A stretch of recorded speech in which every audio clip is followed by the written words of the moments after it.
안녕하세요. 동화의 책방입니다. 네, 이번에 읽어드릴 책 수레바퀴 아래에서는 데미안의 저자 헤르만 헤세의 자서전이라고도 불리는 작품입니다. 마치 헤세의 어린 시절을 그려놓은 듯한 주인공 한스는 성적이 뛰어나 모든 기대를 한몸에 받는 수재로 묘사됩니다. 그런 한스는 어른들의 요구를 마땅히 행하고 자신이 좋아하는 놀이를 하나씩 포기하는데 즐거운 날들을 그리워하면서도 어떠한 저항 없이 자신의 욕구를 억제하는 모습을 보입니다. 한스가 조용히 갈등하는 모습을 지켜보면서 안타까운 마음이 들기도 했는데요. 여러분들도 이러한 관점으로 한스의 배경과 내적 갈등을 관찰하듯 들어보시면 어떨까요? 자, 이제 이야기 속으로 함께 들어가 보겠습니다. 요제프 기벨라트 씨는 대리업과 중기업을 겸하고 있었다. 그는 다른 사람들에 비해 딱히 뛰어난 점이나 특징이라 할 만한 것이 없다. 보통 사람들처럼 어깨가 딱 벌어진 건장한 체구에 장사 수완도 웬만큼 좋고 성실하며 속물근성을 솔직하게 드러내는 인물이었다. 정원이 딸린 작은 집과 조상 대대로 내려오는 가족 묘도 있었다. 종교관은 조금 개방적인 면을 보였지만 대체로 고루했다. 하느님과 정부에 대해서는 적당히 존경심을 보였고 시민이 지켜야 할 예의에 대해서는 아주 좀스러울 만큼 맹목적으로 불문율을 따랐다. 때로 술을 마시기는 했지만 취한 적은 한 번도 없다. 그는 가난한 사람들을 가난뱅이라고 얕잡아 보았고 부자들을 거만하다고 비난했다. 그의 내면은 속물 그대로였다. 그 남아있던 정서적인 일면은 이미 오래전에 먼지가 되어 있었다. 정서의 테두리에 조금 남은 것이라고는 인습적이고 고집스러운 가족주의, 아들에 대한 자부심, 가끔 생각날 때 못 사는 사람들에게 베푸는 자선, 이런 정도였다. 읽는 것은 신문이 고작이었고 예술에 대한 욕구를 채우는 방편이라고는 매년 시민회에서 공연하는 소인극을 관람하거나 가끔 열리는 서커스를 구경하는 것이 전부였다. 그의 영혼 밑바닥에는 뛰어난 사람들에 대한 끊임없는 불신, 정신적으로 자유롭고 세련된 것에 대한 본능적인 적대감이 자리 잡고 있었는데 이 적대감이란 기실못난 질투심이었다. 이런 점도 마을의 다른 가장들과 같았다. 그의 얘기는 이 정도로 충분하다. 아무튼 그에게는 아들이 하나 있었는데 이제 그 아들 이야기를 하려고 한다. 한스가 재능 있는 아이인 것은 틀림없었다. 그가 얼마나 똑똑하고 특출한지는 다른 아이들 틈에 있는 모습만으로도 금방 알 수 있었다. 슈바르츠발트의 작은 마을에 이런 인물이 배출된 것은 처음이었다. 이 좁은 세상 밖으로 눈을 돌리거나 활동한 사람이 아직 한 번도 나오지 않았다. 그렇기에 소년의 진지한 눈동자와 총명한 이마, 기품 있는 걸음걸이를 어디서 타고났는지 오직 신만이 알 것이다. 혹시 어머니에게? 그러나 그 어머니는 오래전 세상을 떠났다. 살아있을 때도 특별한 점은 보이지 않았다. 늘 병들어 신음하는 모습뿐이었다. 아버지는 말할 것도 없었다. 지난 8, 9세기 동안 성실한 시민이 그토록 많았는데도 천재라던가 귀재라고 할 만한 인물이 한 번도 나오지 않은 것을 보면 이 오래되고 작은 마을에 하늘에서 신비한 불꽃이 떨어진 셈이다. 현대 교육을 받은 사람이라면 병약한 어머니와 오래된 가문이라는 점을 떠올리며 지능이 남달리 뛰어난 아이가 태어난 것은 곧 몰락할 징조라고 판단할지도 모른다. 그러나 다행히 이 마을에는 그런 날카로운 관찰력을 가진 사람이 없었다. 젊고 눈치 빠른 관리나 선생들만 신문을 통해서 그런 현대적인 인간이 있다는 것을 막연히 알고 있을 뿐이었다. 자라투스트라의 설교를 몰라도 교양인 행세를 할 수 있는 곳이었으니까. 그들은 착실하고 행복한 결혼 생활을 누리긴 했지만 고루한 관습은 절대 바뀌지 않았다. 넉넉하게 사는 이들 중에는 지난 20년 동안 직공에서 공장주가 된 사람도 있다.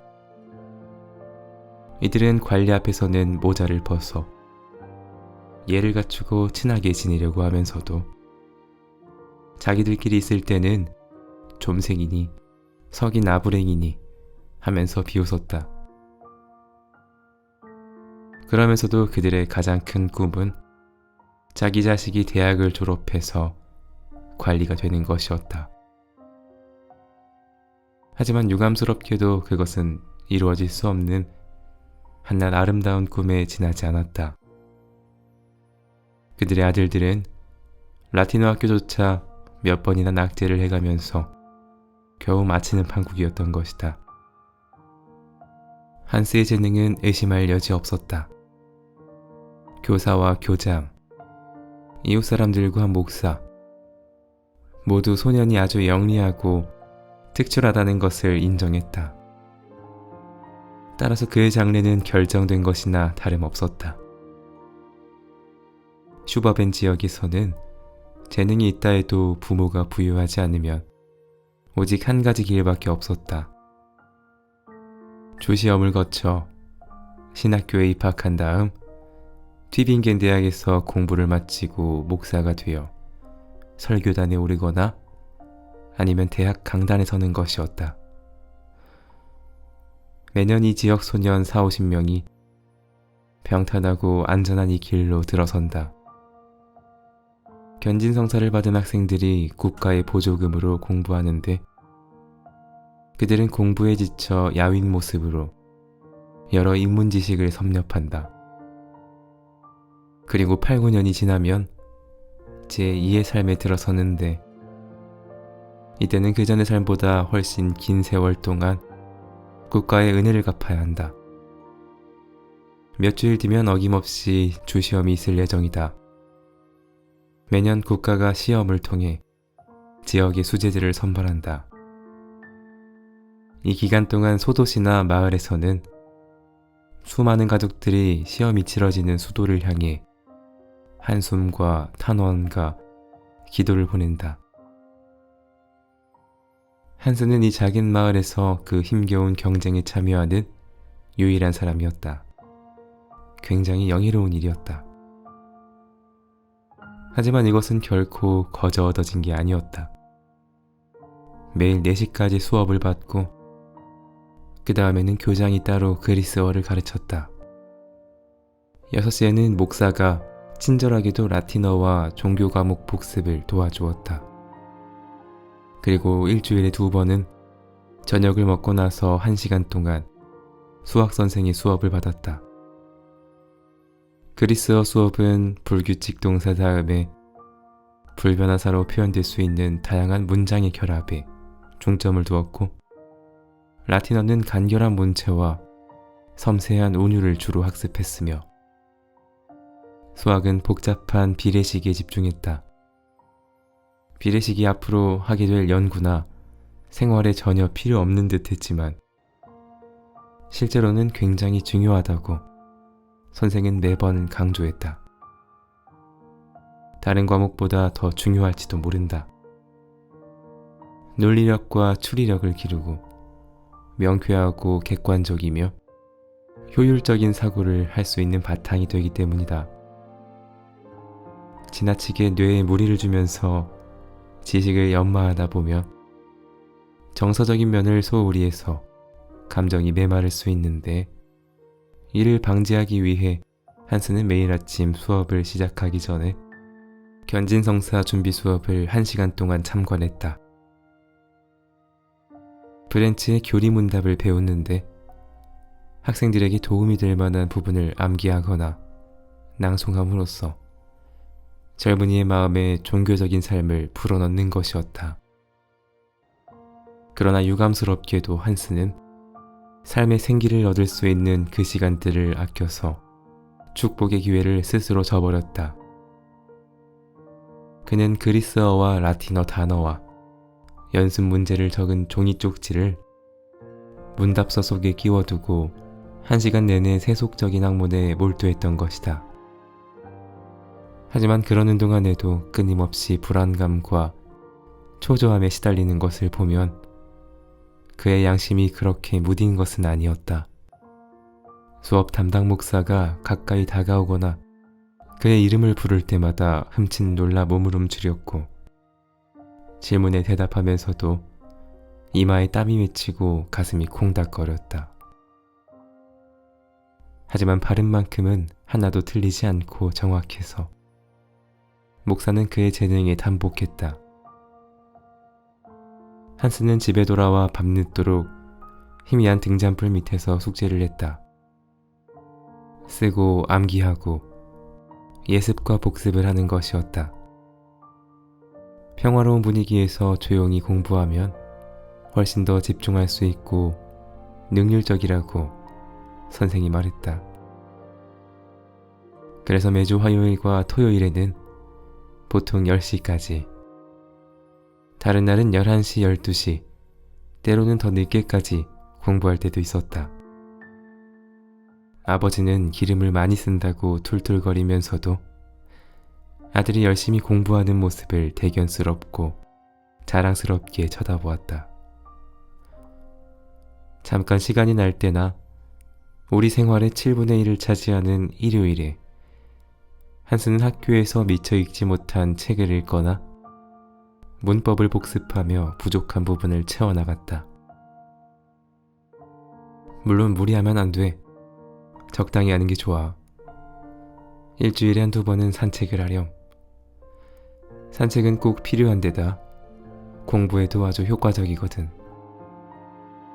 날씨가 좋으면 책을 들고 밖에 나가도 좋고, 신선한 공기를 마시면 머릿속에 훨씬 더 잘 들어오고 기분도 좋지. 어쨌든 고개를 한껏 지켜들고, 알았지? 그래서 한스는 가능한 고개를 높이 지켜들고 다니면서 산책할 때도 공부를 쉬지 않았다. 그리고 수면 부족에 시달리는 얼굴과 푸르스름한 눈을 하며 말없이 돌아다녔다. 일주일 사이 한스의 지식은 더 충만했다. 나긋나긋하고 고운 얼굴에 움푹 들어간 눈이 우울한 열정으로 불안하게 빛났고, 아름다운 이마에는 지식의 발현과 똑같은 가느다란 주름살이 움직거렸다. 수험일이 다가왔다. 다음날 아침 한스는 아버지와 함께 슈투트가르트로 가야 했다. 거기서 신학교의 좁은 문으로 들어갈 자격을 판가름할 시험을 치는 것이었다. 조금 전 한스는 교장에게 인사를 하고 왔다. 평소 두려운 군주와 같은 교장은 여느 때와 달리 부드럽게 말했다. 오늘 밤에는 공부를 하지 말고 쉬어라. 알았지? 건강한 모습으로 슈투트가르트로 가야 하니까. 지금부터 1시간쯤 산책하고 일찍 잠자리에 들거라. 젊은 사람들은 잠을 충분히 자야 한단다. 교장이 엄하게 충고하리라고 짐작하며 겁먹었던 한스는 친절하고 부드러운 격려에 어리둥절했다. 한스는 숨을 크게 쉬며 교문을 나섰다. 커다란 키르히베르크 보리수가 늦은 오후의 따가운 햇볕에 흐릿하게 반짝였다. 시장 광장에는 커다란 분수 2개가 반짝이며 물을 뿜었다. 들쭉날쭉 늘어선 지붕들 위로 검푸른 전나무 숲이 물결을 이루었다. 한스에게는 그 모든 것들이 오랫동안 보지 못한 풍경처럼 느껴졌다. 너무 아름답고 매혹적이었다. 소녀는 머리가 지끈거렸지만 오늘은 더 이상 공부하지 않아도 된다는 생각에 홀가분했다. 한스는 어슬렁거리며 광장을 가로지르고 오래전에 지어진 시청 건물을 지나갔다. 그리고 시장 골목을 거쳐 대장간을 지나 오래된 다리에 이르렀다. 그는 한동안 그곳을 서성거리다 넓은 난간에 걸터 앉았다. 그는 몇 달 동안이나 매일 4번씩 그곳을 지나가면서도 다리 위쪽에 있는 작은 예배당을 본 적이 없다. 강물도 그리고 방앗간도 눈여겨보지 않았다. 버드나무 늘어진 풀밭과 수영장이 있는 강기슭도 지나쳤다. 호수처럼 깊고 푸른 강물, 그 잔잔한 수면에 닿을 듯 실버들이 활처럼 드리워 있었다. 한스는 여기서 시간을 보내던 때를 떠올려 보았다. 반나절 혹은 온종일 수영이나 잠수를 하고 노를 젓기도 하고 낚시도 했다. 하지만 이제는 낚시하는 법조차 잊어버렸다. 지난해 시험 준비 때문에 낚시가 금지되었을 때 그는 너무 괴로워서 눈물까지 흘렸다. 낚시. 그것은 학창시절의 가장 즐거운 추억이었다. 실버들 그늘 아래 물레방앗간에서 들려오는 물 떨어지는 소리, 길게 늘어뜨려 흔들리는 낚싯대, 물고기가 미끼를 물었을 때 그 짜릿한 손맛, 낚싯줄을 잡아당겨서 차가운 물을 튀기며 꼬리를 파닥거리는 살찐 물고기를 손으로 잡았을 때 말로 다 표현할 수 없는 희열. 이따금 그는 번들거리는 잉어를 낚았다. 은빛잉어와 긴 수염잉어, 토실토실한 황금빛잉어, 작지만 빛깔 좋은 연준모치. 그는 한동안 물 위를 응시했다. 푸른 강물을 바라보며 상념에 빠진 그는 왠지 슬픔이 밀려들었다. 아름답고 자유로운 꾸밈없는 즐거움이 아주 오래전 일이 되어버렸다. 그는 무심코 호주머니에서 빵을 꺼내 작게 뭉쳐서 물속에 던졌다. 고깃대가 빵 조각을 뜯어먹는 광경을 지켜보았다. 처음에는 작은 고기들이 달려들어 작은 덩어리부터 먹어치우고는 큰 덩어리를 주둥이로 쪼아댔다. 그러자 더 큰 은빛 잉어가 조심스럽게 천천히 다가왔다. 넓적하고 거무스레한 등을 겨우 강바닥과 구분할 수 있었다. 은빛 잉어는 조심스럽게 주위를 맴돌다가 주둥이를 둥글게 쩍 벌려서 순식간에 빵 조각을 삼켰다.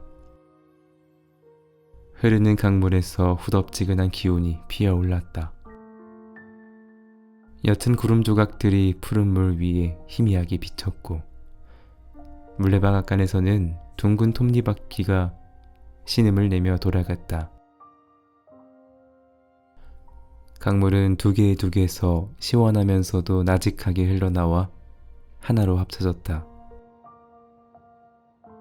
소녀는 지난 일요일에 있었던 견진성사를 생각했다. 감동적인 의식이 진행되는 동안에도 그는 그리스어 동사를 외웠다. 그런 일은 종종 벌어졌다. 머릿속이 뒤엉키는 것이었다. 수업하는 중에 해당 공부 대신 앞에서 했거나 아니면 나중에 할 공부를 생각하곤 했다. 그래, 시험은 잘 치겠지. 한스는 멍하니 자리에서 일어났다. 하지만 어디로 가야 할지 알 수 없었다. 그때 억센 손이 그의 어깨를 붙잡았다. 한스는 소스라치게 놀랐다. 이내 친근한 목소리가 들렸다. 잘 있었니? 잠시 같이 산책하지 않겠니?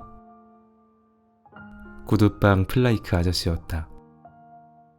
예전에 한스는 저녁 무렵이면 그의 곁에서 시간을 보내곤 했다. 하지만 그것도 한참 전 일이었다. 한스는 함께 걸으면서도 신앙심이 깊은 이 경건주의자의 말을 흘려들었다. 플라이크 씨는 시험 이야기를 하면서 격려해주고 잘 되기를 빈다고 했다.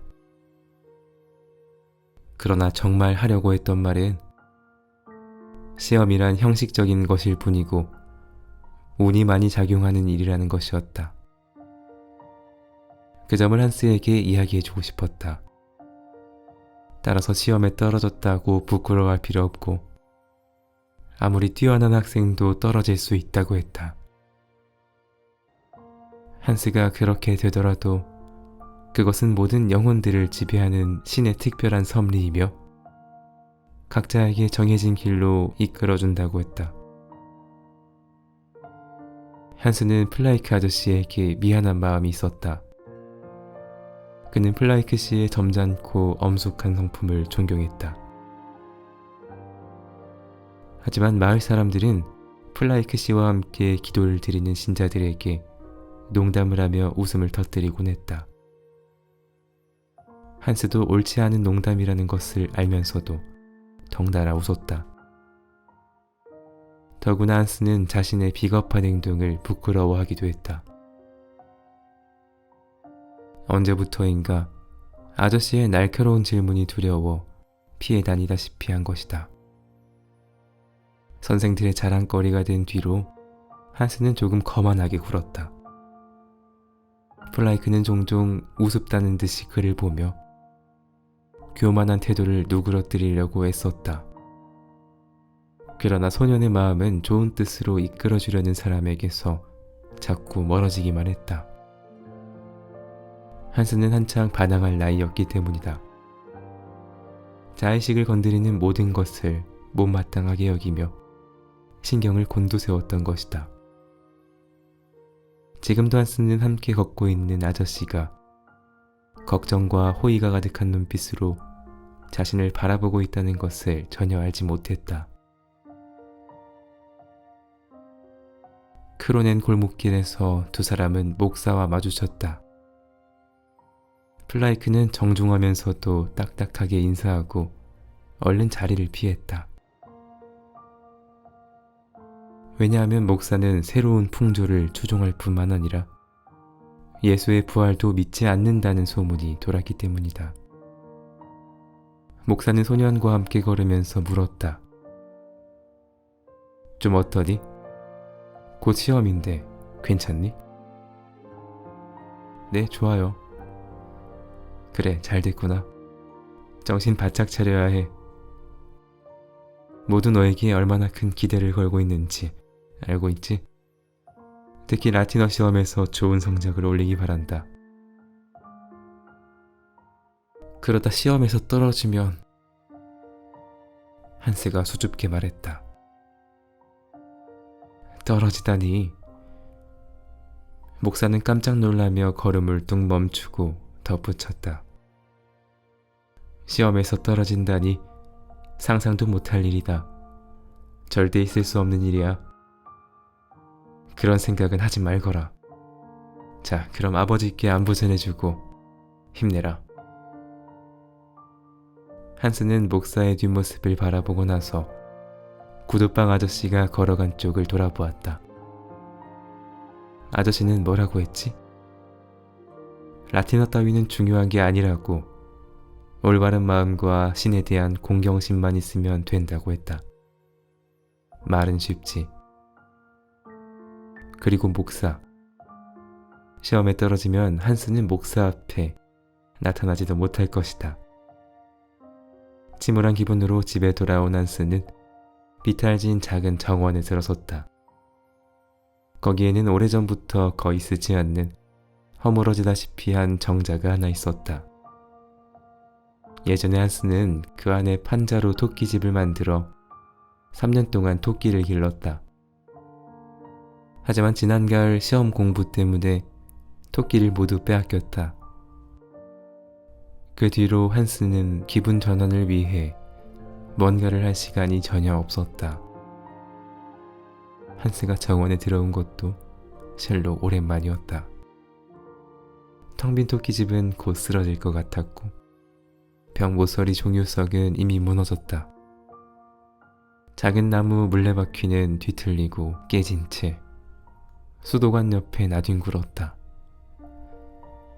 한스는 즐거웠던 어린 시절을 떠올렸다. 그는 이 모든 것을 만들고 깎고 손질했다. 그는 작은 물레바퀴를 집어들고 마구 구겨서 완전히 못쓰게 만든 다음 울타리 너머로 던져버렸다. 쓸데없는 물건은 없애버려야 한다. 이미 오래전에 다 끝난 일이었다. 그러다 문득 학교 친구 아우구스트가 불현듯 떠올랐다. 물레바퀴를 만들고 토끼집을 고칠 때 도와주었던 친구였다. 둘은 이곳에서 새총으로 돌멩이를 쏘며 놀기도 하고 고양이를 잡으려고 쫓아다니기도 하고 천막을 치기도 했다. 쉴 때는 홍당무를 씻지도 않고 그냥 먹기도 했다. 그러다 한스는 공부에 전념해야 했고 1년 전에 학교를 그만둔 아우구스트는 기계견습공이 되었다. 그 후로 아우구스트를 2번밖에 보지 못했다. 그도 시간이 없었다. 구름 그림자가 빠르게 골짜기 너머로 사라졌고 해는 이미 산기슭에 닿아 있었다. 소녀는 아무 데나 쓰러져 울고 싶은 충동이 솟구쳤다. 그러나 소녀는 그 대신 헛간에 들어가 손도끼를 가지고 나와 가느다란 팔을 마구 휘두르며 토끼집을 산산이 부숴버렸다. 나무 조각들이 사방에 튀었고 못은 삐걱하며 구부러졌다.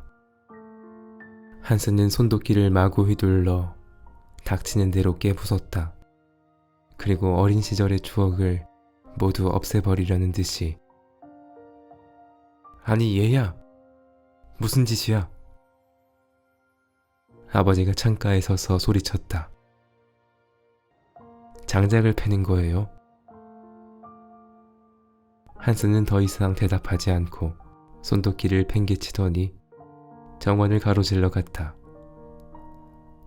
골목길로 나선 그는 강기슭을 따라 올라갔다. 전에는 가끔 뗏목을 타고 강을 떠내려가곤 했다. 햇볕이 내리쬐는 여름날 강물에 철썩거리는 뗏목을 타고 강을 내려가면 마음이 잔뜩 들뜨기도 하고 졸음이 쏟아지기도 했다. 한스는 줄이 풀린 채 강물에 둥실 떠있는 뗏목에 올라탔다.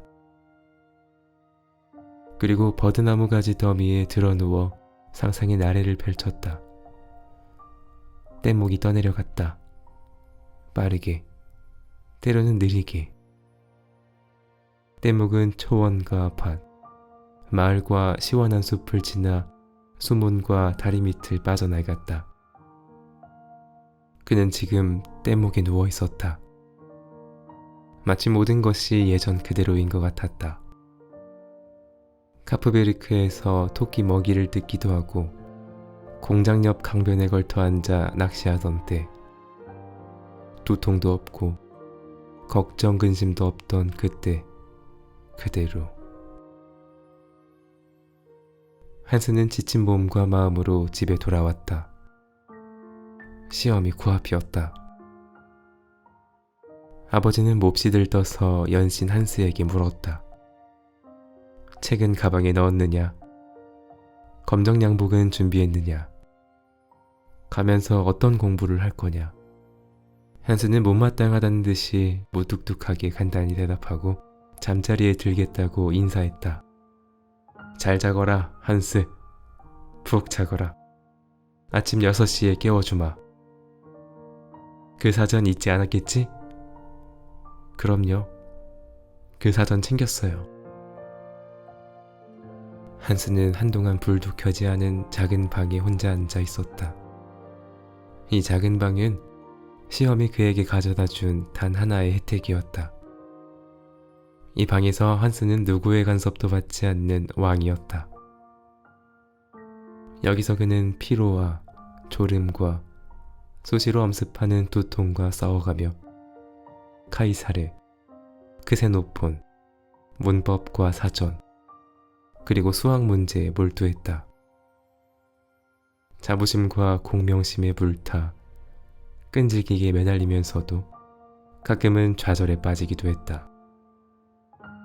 그때 그는 학교나 시험, 그 밖의 모든 것을 초월하는 더 높은 곳을 꿈꾸었다. 한스는 지금도 그 작은 방에 자유롭고 상쾌한 공기가 가득한 듯 크게 숨을 들이쉬었다. 이윽고 하얀 눈꺼풀이 내려와 그의 지친 커다란 눈동자를 덮었다. 다시 눈을 뜨고 한번 깜빡하더니 곧 다시 감겼다. 소년의 창백한 얼굴이 여윈 어깨 위로 기울어지고 가느다란 두 팔이 축 늘어졌다. 한스는 옷을 입은 채 잠들었다. 어머니처럼 다정하고 부드러운 졸음의 손길이 불안하게 고동치는 심장을 어루만지고 매끈한 이마에 잔주름을 펴주었다. 지금까지 한 번도 없던 일이었다. 이른 새벽 교장이 직접 기차역까지 배웅을 나온 것이다. 검정색 코트를 입은 기벨라트 씨는 기쁨과 자부심으로 잔뜩 흥분해서 가만히 있지 못했다. 그는 애가 타는 듯 교장과 한스 주위를 조급하게 서성거리면서 작고 딱딱한 여행 가방을 양손에 번갈아 옮겨들기도 하고 우산을 팔에 끼웠다 무릎에 끼웠다 하는가 하면 몇 번이나 우산을 떨어뜨리고 줍는 것이었다. 사람들은 그를 보고 이런 생각을 했을 것이다. 그가 기차를 타고 슈투트가르트를 가는 게 아니라 미국에 가는 것이라고 말이다. 아들은 무척 침착해 보였으나 사실 속으로는 불안감이 목까지 차올랐다. 이윽고 기차가 역으로 들어오자 아버지와 아들이 올라탔다. 교장은 손을 흔들어 인사했다. 아버지는 담뱃불을 붙였다.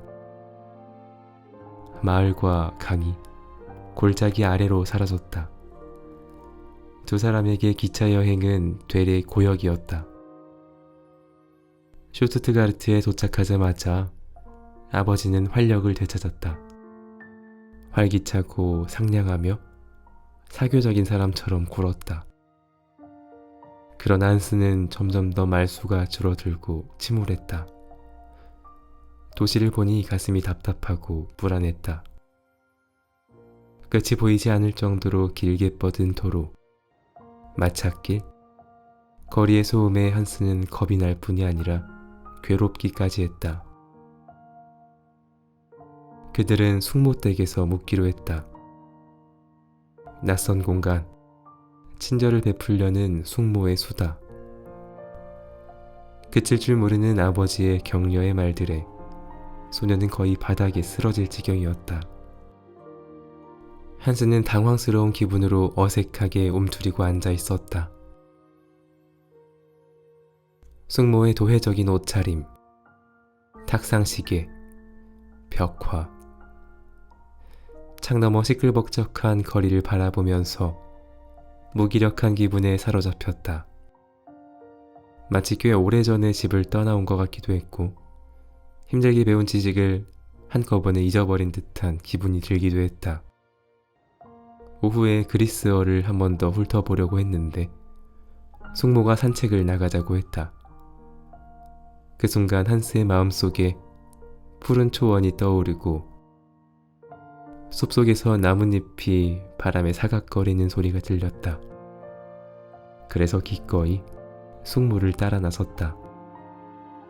그러나 대도시의 산책은 고향 마을 산책과 달랐다.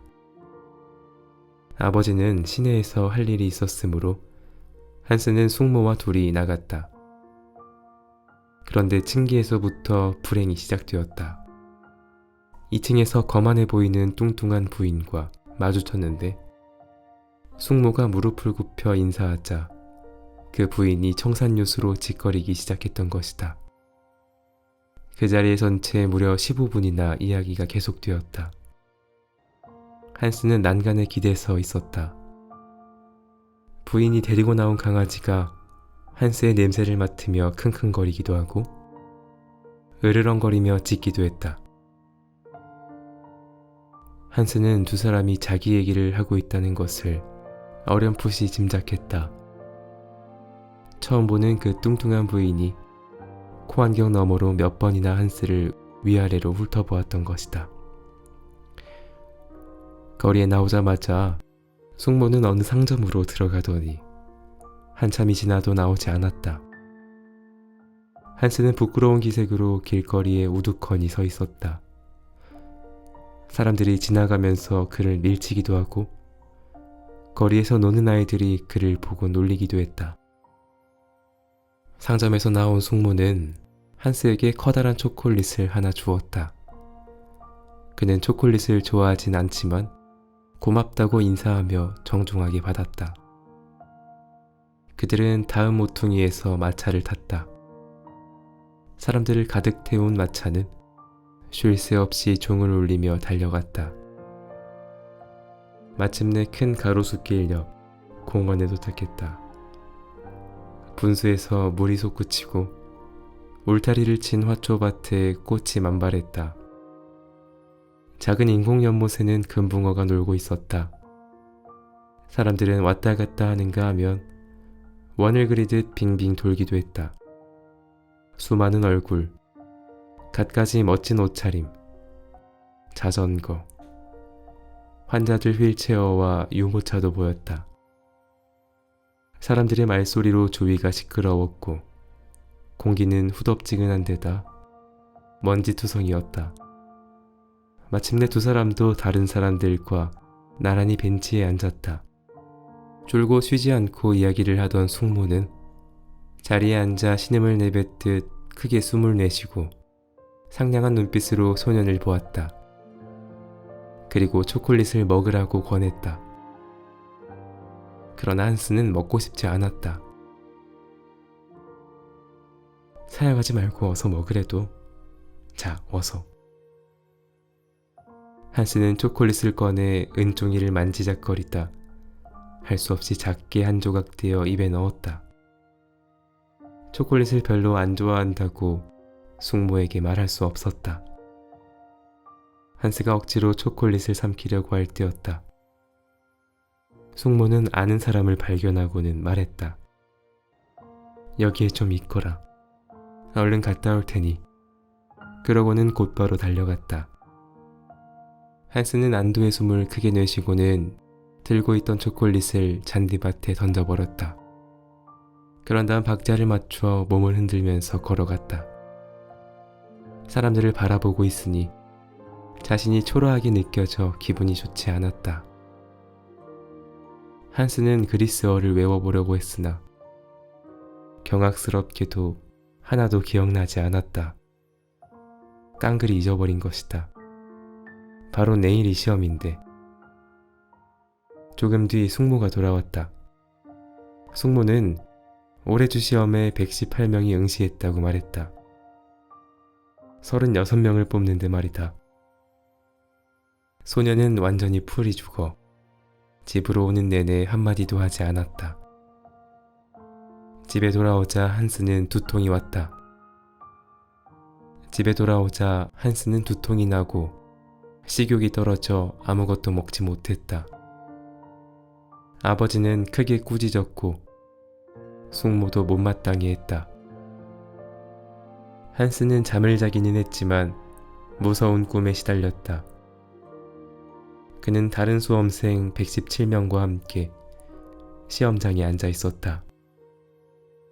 시험관은 고향의 목사 같기도 했고 숙모 같기도 했다. 한스의 앞에는 초콜릿이 산더미처럼 쌓여 있었고 그는 그것을 다 먹어야 했다. 자기 앞에 놓인 초콜릿을 다 먹어치운 아이들은 차례로 일어나는 작은 문을 나아갔다. 하지만 한스 앞에 놓인 초콜릿 더미는 점점 커지기만 했다. 마지막에는 초콜릿이 책상과 의자 위까지 넘쳐 한스는 당장이라도 거기에 깔려 죽을 것 같았다. 다음날 아침 한스는 시험장에 늦지 않게 가려고 커피를 마시면서도 시계에서 눈을 떼지 못했다. 그 시각 고향 사람들은 그를 생각하고 있었다. 우선 구두방 플라이크 아저씨는 아침 수프를 들기 전에 기도를 올렸다. 주여, 오늘 시험을 치르는 한스를 보살펴 주시고 그에게 축복을 내려주소서. 그에게 힘을 주시고 주님의 거룩한 이름을 세상에 알리는 올바르고 굳센 일꾼이 되게 하소서. 목사는 한스를 위해 기도하지 않았다. 하지만 아내에게 이렇게 말했다. 한스가 시험을 치를 시간이오. 두고 보시오. 그 애는 분명 훌륭한 사람이 되어서 모두가 그를 주목할 것이오. 그러니 라틴어를 가르친 것이 헛일은 아닌 게지. 선생은 수업을 시작하기 전에 학생들에게 말했다. 한스가 잘 치르기를 빌자. 물론 행운 같은 건 필요도 없겠지만 너희 같은 게으름뱅이 10명을 갖다 대도 모자랄 만큼 똑똑한 녀석이니까. 학생들도 모두 그 자리에 없는 한스를 생각했다. 한스의 합격을 가지고 내기를 건 학생들은 더욱 그랬다. 진정 어린 기원과 관심은 공간을 뛰어넘어 멀리까지 전달되는 법이다. 한스는 고향에 있는 모든 사람들의 마음을 느낄 수 있었다. 그는 두근거리는 마음으로 아버지와 함께 시험장으로 들어갔다. 몹시 두렵고 조심스러웠다. 강당에는 낯빛이 파리한 소년들이 가득 들어차 있었다. 마치 고문실에 갇힌 범죄자 같았다. 교사가 들어와서 정숙하라고 주의를 준 다음 라틴어 문체의 원문을 받아 쓰라고 했다. 그제야 한스는 안도의 한숨을 내쉬었다. 문제가 너무 쉬웠던 것이다. 그는 흥에 겨울 만큼 가벼운 마음으로 얼른 문안을 작성하고 바른 필체로 신중하게 정서해 나갔다. 한스는 수험생들 중 답안지를 가장 먼저 제출했다. 한스는 시험을 치르고 숙모집에 돌아가다가 그만 길을 잃고 말았다. 무더운 도시의 거리를 2시간이나 헤매다가 겨우 방향 감각을 되찾았지만 기분이 나쁘지 않았다. 오히려 잠시나마 아버지나 숙모와 떨어져 혼자 있어서 좋았다. 낯설고 시끄러운 수도의 거리를 걷고 있으니 마치 두려움을 모르는 모험가가 된 기분이었다. 한스는 시내를 헤매고 다니며 길을 묻고 또 물어본 끝에 겨우 숙모집에 돌아왔다. 집에 도착하자 그에게 쉴 새 없이 질문이 쏟아졌다. 어떻게 됐니? 시험은 잘 봤니? 쉬웠어요. 5학년 때 벌써 해석했던 거였어요. 한스는 의기양양하게 대답했다. 배가 너무 고팠던 그는 다급하게 음식을 먹어치웠다. 오후는 별달리 할 일이 없었다. 그러자 아버지는 친구와 친지를 만나는 자리에 한스를 데리고 나갔다. 그중 어느 집에서 우연히 주시험을 치르려고 괴핑겐에서 온 소년을 만났다. 검정 옷을 입은 소년은 수줍은 듯했다. 한스와 소년은 주위 사람들을 신경 쓰지 않고 어색해하면서도 호기심 어린 눈빛으로 서로를 쳐다보았다. 라틴어 문제 어땠어? 쉬웠지? 그렇지? 한스가 물었다. 그래, 굉장히 쉬웠어. 하지만 그래서 문제라는 거야? 쉬운 문제에서 실수하기 더 쉽거든. 주의를 집중하지 않으면 말이야. 그게 바로 함정이야. 틀림없어. 정말이야? 물론이지. 그들이 바보가 아닌 다음에야. 조금 놀란 한스는 생각에 잠겼다가 머뭇거리며 말했다. 너 시험 문제 가지고 있니? 괴핑긴 소년이 공책을 가져왔다. 두 소년은 단어 하나하나 빠짐없이 차근차근 살피며 문제를 검토했다. 괴핑긴 소년은 라틴어를 잘하는 것 같았다. 소년은 한스가 들어보지 못한 문법 용어를 적어도 2번이나 입에 올렸다. 내일은 무슨 시험이야? 그리스어와 작문. 괴핑긴 소년은 한스의 학교에서는 몇 명이나 왔느냐고 물었다. 나 혼자 왔어. 나뿐이야. 그래? 괴핑겐에서는 12명이나 왔는데 그중 셋은 굉장히 똑똑한 애들이야. 모두 그 셋 중에서 1등이 나올 거라고 기대하고 있어. 작년에도 괴핑겐에서 수석을 차지했거든. 그런데 너는 시험에서 떨어지면 김나지움에 입학할 거니? 한스는 지금까지 이 문제를 생각해 본 적이 없었다. 글쎄, 모르겠어. 아니야, 가지 않을 거야. 그래? 나는 떨어져도 계속 공부할 거야. 엄마가 올룸에 보내주신댔어. 소년의 말을 듣고 한스는 너무 놀랐다. 천재 3명을 포함해 괴핑겐에서 온 12명의 응시생들이 두려웠다. 한스는 감히 그들 앞에 설 엄두도 나지 않았다. 한스는 집에 돌아오자마자 책상 앞에 앉았다. 그리고는 동사를 다시 한번 살펴보았다. 그는 라틴어 걱정은 전혀 하지 않았다. 심지어 자신 있었다. 하지만 그리스어는 조금 달랐다. 그는 푹 빠질 정도로 그리스어를 좋아했지만 읽는 것에 국한되었다. 특히 크세노폰의 글은 유려하고 감동적이며 깔끔한 문체로 씌어 있었다. 그리고 경쾌하고 사랑스럽고 힘찬 울림과 멋진 자유정신이 흘렀다. 그리스어를 읽고 이해하기는 쉬웠다. 하지만 문법을 익히거나 독일어를 그리스어로 번역할 때 서로 다른 문법과 형식 때문에 헤매는 느낌이 있었다. 그럴 때는 그리스어를 잘 알지 못할 때 그때의 두려움이 다시 솟구치는 것이었다. 다음 날은 예정된 대로 그리스어와 독일어 작문 시험이었다. 작문의 주제는 자칫 제대로 파악하지 못할 수 있을 만큼 까다로웠다. 10시가 되자 시험장은 찌는 듯이 더웠다. 한스는 썩 좋지 않은 펜으로 그리스어 답안지를 써내려갔다.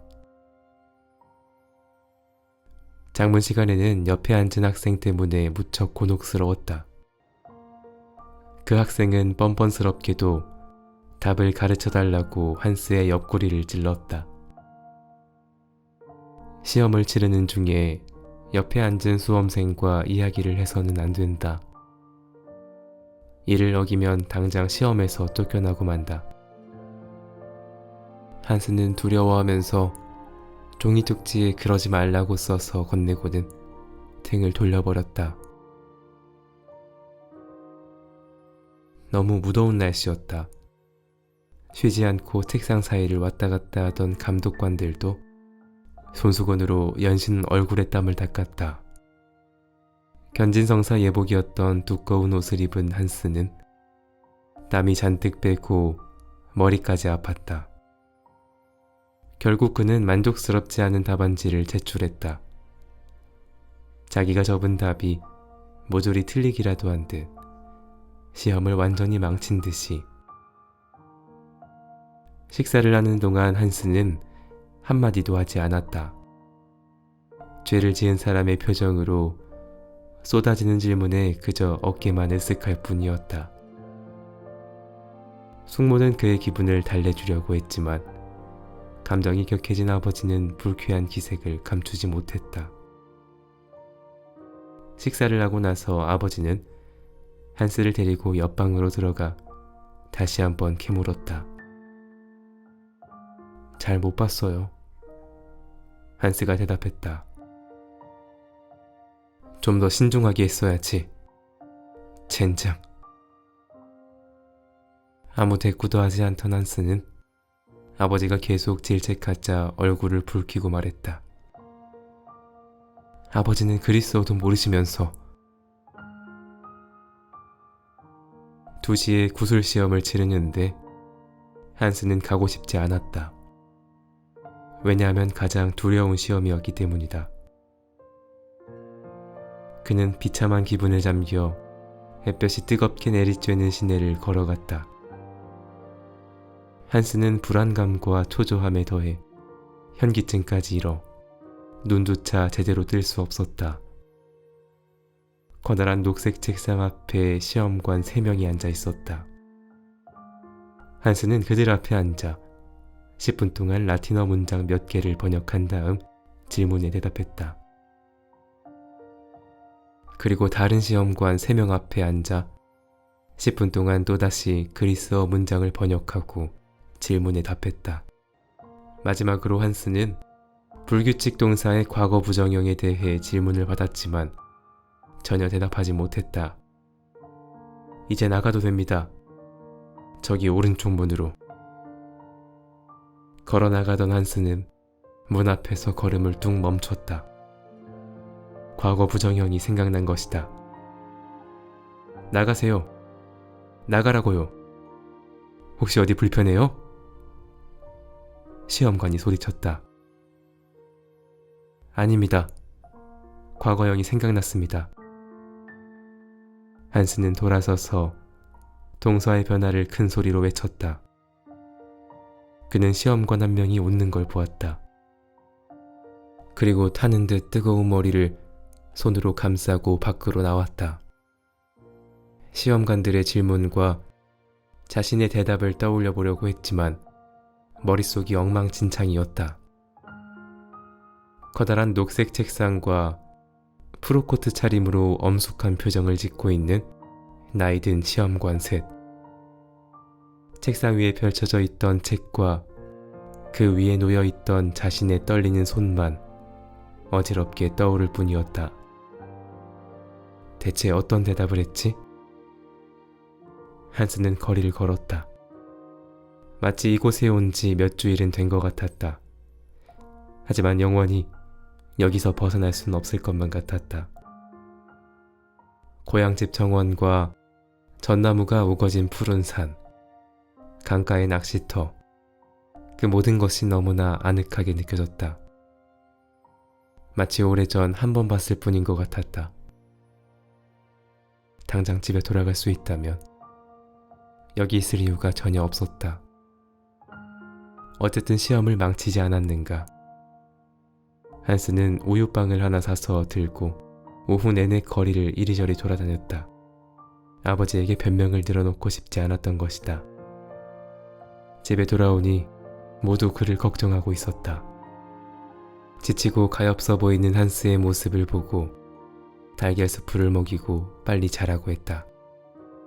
내일 수학과 종교 시험을 치르고 나면 집으로 돌아갈 수 있다. 다음날 오전 시험은 잘 치렀다. 어제 이미 중요한 과목을 그르쳤는데 오늘은 모든 문제가 술술 풀리다니 아이러니가 아닐 수 없었다. 한스는 기분이 씁쓸했다. 하지만 아무래도 좋았다. 이제 이곳을 떠날 수 있다. 시험이 다 끝났어요. 이젠 집으로 돌아가면 돼요. 한스가 숙모에게 말했다. 아버지는 하루 더 있고 싶어 했다. 가족 모두 칸슈타트의 온천공원에 가서 함께 커피를 마시자는 것이었다. 그러나 한스는 혼자라도 오늘 떠나고 싶다고 했다. 아들의 간청에 아버지는 하는 수 없이 허락했다. 가족들이 역까지 나와 한스를 배웅해 주었다. 한스는 기차표를 들고 숙모와 작별 키스를 했다. 숙모가 그에게 먹을거리를 건네주었다. 한스는 피곤한 나머지 기차 안에서 아무 생각도 하지 않았다. 기차는 푸른 구릉지를 달려 고향으로 향했다. 검푸른 전나무 숲이 보이자 비로소 소녀는 구원을 받은 듯 기쁨이 밀려왔다. 늙은 하녀와 자신의 작은 방, 교장과 천장 낮은 정든 교실, 그 모든 것들을 만날 기쁨과 기대에 들떴다. 다행히 기차역에는 호기심 가득한 얼굴로 반기는 낯익은 얼굴이 전혀 보이지 않았다. 한스는 작은 가방을 들고 사람들 눈에 띄지 않게 얼른 집으로 돌아갔다. 슈투트가르트에서 즐거웠어요? 늙은 하녀 안나가 물었다.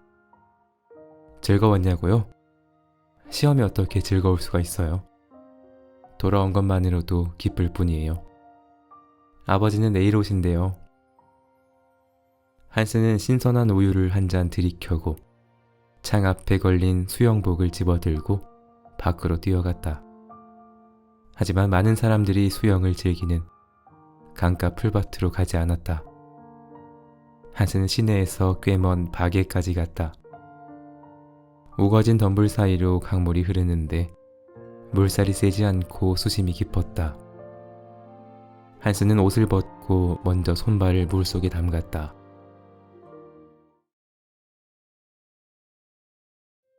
안녕하세요, 동화입니다. 오늘 읽어드릴 책 데미안은요, 수많은 독자들이 공감하며 읽은 고전 명작입니다. 주인공 싱클레어는 부모님이 제시하는 선의 기준과 틀 안에서 잘 성장했지만 집 밖의 세상과 마주하며 그 기준이 무너집니다. 선과 악이 뒤섞여 무엇이 옳은 것인지 구분하지 못하며 새로운 본능이 눈을 뜨는 혼란의 시기를 겪는 것이죠. 마치 우리 모두의 성장 과정을 담아놓은 듯합니다. 특별한 공감과 몰입을 선물하는 싱클레어의 성장 이야기로 함께 들어가 보겠습니다. 나이는 10살. 고향의 라틴어 학교에 다니고 있을 무렵에 내가 체험했던 이야기를 시작하기로 하겠다. 이야기를 하려니 그 당시의 추억들이 질풍에 불려오듯 내 가슴에 파고든다. 슬픔과 즐거움, 두려움, 이런 것들이 한꺼번에 밀어닥쳐 내 몸을 흔든다. 그야말로 다양했던 지난날의 꿈이다. 어둠침침한 뒷골목, 화려한 건물, 시계탑, 그 시계의 소리, 여러 사람들의 얼굴 등이 뇌리에 되새겨지고 아늑하고 따뜻한 방이나 유령이라도 나올 것 같은 음산한 방, 꽤나 역한 냄새를 풍기던 토끼집, 그 토끼를 기르던 하녀, 약을 다리는 냄새나 말린 과일 냄새가 코를 찌르던 부엌이며 헛간 등이 눈앞에 선하게 떠오른다. 거기에는 두 개의 세계가 한데에 얽혀 있었다. 그리고 그 세계의 양쪽 끝에서 낮과 밤이 찾아오는 것이었다. 한쪽 세계는 아버지의 집이 있었다. 그 세계를 이루고 있는 것은 아버지와 어머니, 사랑, 엄격한 가풍, 광명과 청아한 공기 등이며 그 세계에 살고 있는 사람들은 품행도 격조가 높았고 옷차림도 단정했다. 아침 예배와 찬송가를 부르는 곳도 그 세계이며 크리스마스에 파티가 열리는 곳도 역시 그 세계였다.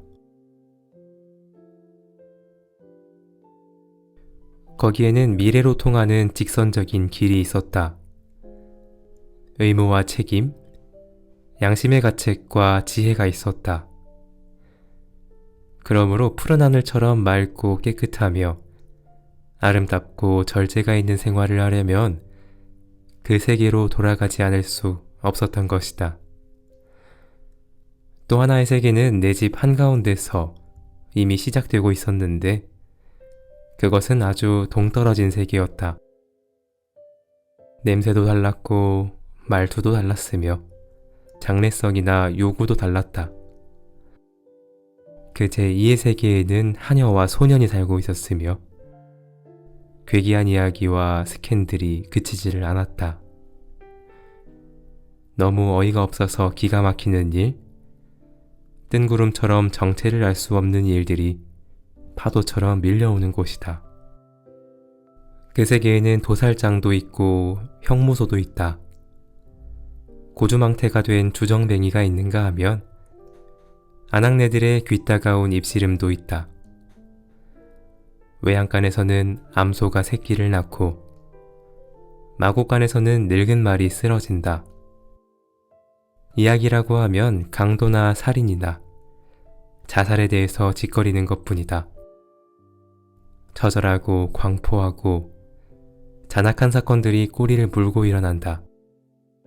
그런 사건들이 흔해 빠졌으니 예사로워져서 길바닥에 널려있는 쓰레기를 보는 정도로밖엔 여겨지지 않는다. 경찰관의 순찰이 그칠 사이가 없는데도 뒷골목에서는 불량배들이 판을 친다. 코가 삐뚤어지도록 술을 퍼마시고 여편네를 때리는 놈도 있다. 숲속에는 산적들이 오글거리고 남의 집에 불을 지른 놈이 경관에게 붙잡혀가기도 한다. 이처럼 더럽고도 무섭고 냄새나는 곳이 제2의 세계이다. 그러나 내가 거처하는 방은 냄새나는 그 소용돌이 밖에 있었다. 그것은 정말 다행한 일이었다.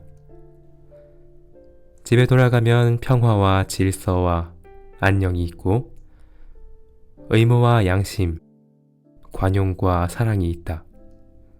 그것은 멋있는 일이다. 그러나 그것과는 전혀 다른 세계, 고막이 찢어지도록 시끄럽고 음산하며 폭력이 난무하고 잔악한 것이 존재한다는 것도 멋있는 점이었다.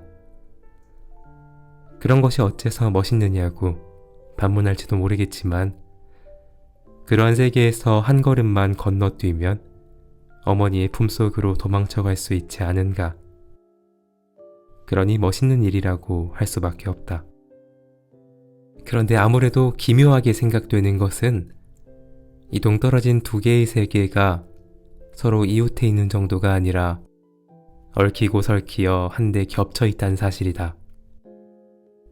예를 들면 우리 집 하녀인 리나가 그렇다. 저녁 기도를 올릴 때면 그녀는 양친이 거처하는 방 문가에 앉아 깨끗하게 씻은 손을 앞치마 위에 올려놓고 맑고 높은 목소리로 찬송가를 부르는데 그럴 때 리나는 완전히 양친의 세계에, 우리의 제1의 세계에 질서와 평화가 있는 밝은 세계에 속해 있다. 그러나 곧 그 뒤 부엌이나 장작을 쌓아둔 광 같은 데서 머리가 없는 괴물의 이야기를 들려주거나 부족한 앞에서 이웃 아낙네들과 싸우기도 한다. 이때는 아주 딴 사람이 되어 전혀 다른 세계, 즉 제2의 세계에 속해버리고 비밀의 베일 속으로 자취를 감추는 것이다. 이것은 그녀뿐만이 아니라 이 겹쳐진 양극의 세계에서 살고 있는 모든 사람들이 그랬으며 내 경우가 특히 심했다. 분명히 나는 밝고 올바른 세계에 속해 있었고 그 세계에서 살고 있는 내 양친의 아들이었다. 그러나 도처에 이와 같은 별도의 세계가 있었다. 그리고 나는 이 세계에서 생활하고 있는 것이다. 물론 양심의 가책이나 불쾌감, 불안감 같은 것을 느낄 때가 가끔 있었지만 어쨌든 나는 제2의 세계에 속해 있는 셈이다. 아니, 속해 있는 셈이라는 정도가 아니라 이 세계에서 상주하는 사람인 것이다.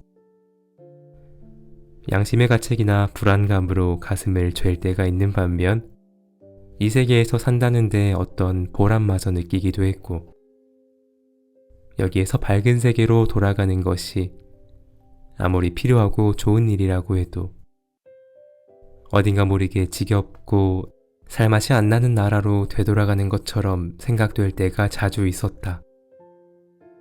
내 인생의 목표가 내 양친처럼 훌륭한 사람이 되어 밝은 세계에서 순수하고 질서정연한 생활을 보내는 데 있다는 것을 나 자신도 알고 있다.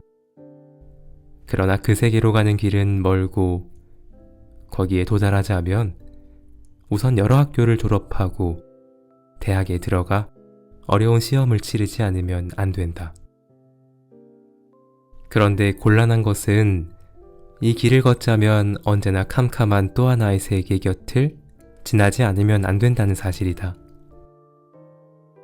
그 곁을 지나다가 자칫하면 캄캄한 세계에 빠져들어 어두움의 밑바닥에 가라앉아 버리는 일이 생길지도 모른다. 이러한 가능성은 충분히 있다고 봐야 할 것이다. 밝은 세계로 가려다가 발을 헛디뎌서 어두운 세계로 굴러떨어진 사람들의 입맛은 경험담을 나는 여러 번 들었다. 제2의 세계에 걸려들어 탕화가 되어버린 아이들에게는 자기네 아버지 곁으로, 즉 선으로 복귀하는 것이 구원을 받는 하나의 방법이 되어 있었다. 과연 그렇다. 나도 그렇게 하는 것이 올바른 일이라고 느낀다. 그래도 내 마음은 악인이나 불량배가 날뛰는 어두운 세계를 동경할 때가 있다. 그것은 나로서도 어쩔 수 없는 일이었다. 솔직히 털어놓고 이야기하지만 어두운 세계에서 삐뚤어진 삶의 그늘 속에 묻혀있던 탕아가 올바른 길로 돌아간다는 것을 나는 퍽 섭섭하게 생각할 때가 있었다. 그러나 이런 것은 입 밖에 내어도 안 되고 생각해도 안 될 일이었다. 다만 그것은 하나의 예감으로서, 하나의 현실적인 가능성으로서 가슴 밑바닥에 깔아놓고 있을 뿐이었다. 악마라는 것을 생각할 때도 어두컴컴한 뒷골목에 나타난다는 것은 상상할 수 있었지만 설마 내가 살고 있는 세계, 내 방에 나타나리라는 것은 도저히 생각할 수 없었다. 누나들도 밝은 세계에서 살고 있었다. 그녀들의 인품은 아버지와 어머니를 닮아 있었고 나보다도 인간미가 있고 품행도 단정하여 밝은 세계에서 올바르게 사는 사람으로서의 결점은 거의 없는 것처럼 보였다. 따지고 보면 얼빠진 짓을 곧잘 하고 또 어딘가 좀 모자라다고 생각되어지는 구석이 한두 군데가 아니지만 그 얼빠지고 모자라다는 것이 나만큼 깊이 마음속에 뿌리를 내리고 있지는 않았다. 그리고 그와 같은 그녀들의 결점이 내 경우와는 아주 다른 것으로 생각되었다. 왜냐하면 나는 악과의 접촉에서 얻는 고통이 내 힘으로는 감당할 수 없을 만큼 무거웠고 어두운 세계가 그녀들보다 훨씬 가까이 내 곁에 다가와 있었기 때문이다. 누나들은 적어도 내게 있어서는 양친과 마찬가지로 소중히 여기고 존경하지 않으면 안 되는 사람들이다. 그러니까 어쩌다가 싸움이라도 벌어지면 나중에는 반드시 싸움을 먼저 건 것은 내 쪽이니 누나들과 싸운 죄는 내게 있다고 빌었다. 이것은 내 양심 이상의 어떤 도덕규범 같은 속박에서 벗어날 수 없었기 때문이다. 그런 입장에서 볼 때 누나들을 모욕하는 것은 양친과 선과 권위를 모욕하는 것과 마찬가지인 것이다. 밝은 세계와 어두운 세계에 양다리를 걸친 나는 불량배들한테는 거리낌 없이 짓거릴 수 있어도 누나들에게는 털어놓지 못할 비밀이 많았다. 날씨도 좋고 기분도 상쾌한 날에 누나들의 놀이상대가 되어 얌전한 동생인 체 않은 내 모습을 바라보는 것은 그야말로 멋있는 일이었다. 그럴 때 나는 정말 거룩하고도 아름다운 천사가 되어 있는 것이다. 그것은 우리들이 알고 있는 한 가장 아름답고 향기로운 추억이 되어 있다. 그러나 그런 날이 흔히 찾아오지는 않았다. 그러니까 내게는 감미로운 이 꽃맛을 보는 것과는 정반대의 날이 많았다. 처음에는 얌전한 체 하면서 사이좋게 놀아보려고 사념이 없는 마음으로 누나들과 만나는데 어쩌다가 말다툼을 하다 보면 그 입씨름이 크게 번져 싸움판이 되고 만다. 화가 나면 나는 신성불가침인 그녀들이기는 해도 지독한 욕을 마구 퍼붓는다. 그러면서 마음속으로는 이건 너무하다. 누나들한테 이런 욕을 하다니 하고 양심의 가책을 받지만 하던 욕을 마저 깨끗하게 끝내버리고 만다. 그러고 나면 후회와 통환이 얽힌 어두운 시간이 찾아든다. 그 다음에는 내가 잘못했다고 빌어야 하는 슬픈 순간이 다가온다. 그것이 지나면 다시 밝은 세계에서 한 줄기의 광명이 비치고 모순과 회오가 없는 조용하고도 감사에 가득 찬 행복이 찾아와 잠시 동안, 좀 길 때는 몇 시간가량 내 곁에 머물러 준다. 나는 라틴어 학교에 다니고 있었다. 시장의 아들과 국가 임야를 관리하는 영림주임의 아들도 나와 같은 클래스였는데 그 애들은 가끔 우리 집에 놀러왔다. 모두가 고집개나 부리는 개구쟁이들이지만 공인된 선의 세계에 속해 있는 아이들이다. 이미 한 이야기를 되풀이하는 것 같지만 나도 그렇다. 내가 사귄 애들은 그들뿐만이 아니다. 라틴어 학교가 아닌 일반 소학교에 다닌다는 이유로 멸시를 받고 있던 근처의 아이들하고도 가깝게 지냈던 것이다. 어느 날 오후, 공부를 끝내고 집에 돌아왔을 때였다. 내 나이는 아마 만 10살을 몇 달가량 넘어섰다고 생각된다. 이웃의 두 소년과 함께 다른막질하면서 놀고 있었는데 거기에 우리보다 몸집이 큰 아이가 끼어들었다. 나이는 13살가량으로 성격이 난폭한 소년인데 일반 소학교에 다니고 있는 양복점 주인의 아들이다. 그의 아버지는 이름난 주정뱅이다. 때문에 이웃 간에서도 소문이 좋지 못했다. 이 프란츠 크로머에 대해서는 나도 잘 알고 있었다. 한마디로 말해서 성격이 괴팍하고 사나운 놈이다. 그러니까 우리들과 한패가 된 것이 고마울 리가 없었다. 나이에 비해 키가 크고 몸집도 큰 그는 벌써 어른 티가 났고 공장의 젊은 직공들의 걸음걸이나 말투를 흉내내곤 했다. 우리 셋은 그의 지시에 따라 사람들 눈에 띄지 않게 강둑을 내려가서 다리 밑에 몸을 숨겼다. 아치형으로 되어 있는 다리 근처에는 쓰레기가 산더미처럼 쌓여 있었다. 그것들은 모두 사용하다가 버린 폐품이었다. 유리조각이나 녹슨 쇠붙이, 부서진 의자, 경대, 철사가 풀어진 들통 등이 양쪽 강가의 교각을 반 이상이나 메우고 있었는데 그 가운데에는 아직 사용할 만한 물건들이 더러 눈에 띄었다. 우리는 프란츠 크로머가 시키는 대로 그 폐품 더미를 해치고 쓸만한 것을 찾아내어 그에게 보여주었다. 크로머는 우리가 주워온 것을 날카로운 눈으로 슬쩍 훑어보고는 호주머니 속에 쑤셔 넣던가 강물에 던져버리는 것이었다. 그러고는 납이나 노쇠나 구리 같은 쇠붙이가 없는지 잘 찾아보라고 했다. 그런 것은 모두 그의 호주머니 속으로 들어간다. 짐승의 뿔로 만든 낡은 빗도 마찬가지이다. 나는 크로머와 있는 것이 숨이 막힐 정도로 답답하고 싫었다. 기회만 있으면 달아나고 싶었다. 그것은 크로머 같은 덜 되먹은 놈과 함께 놀았다고 아버지한테 꾸지람을 듣는 것이 무서워서가 아니라 크로머 그가 무서웠기 때문이다.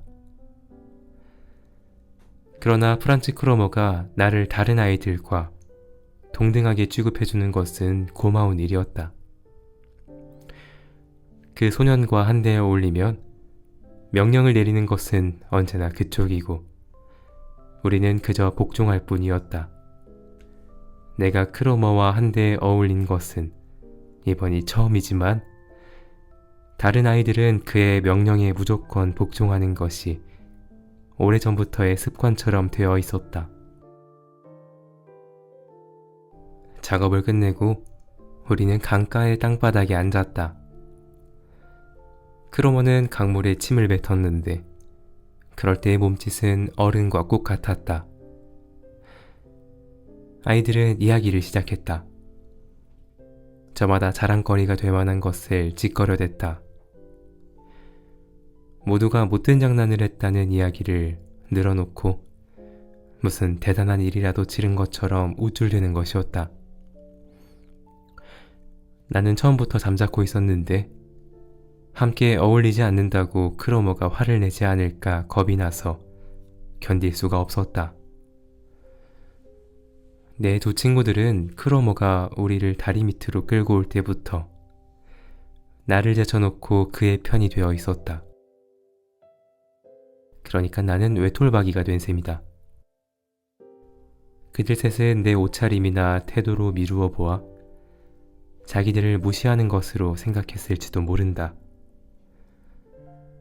어찌됐든 내가 입을 다물고 있는 것을 무언의 반항이나 도전적인 행위로 간주한 것만은 사실이었다.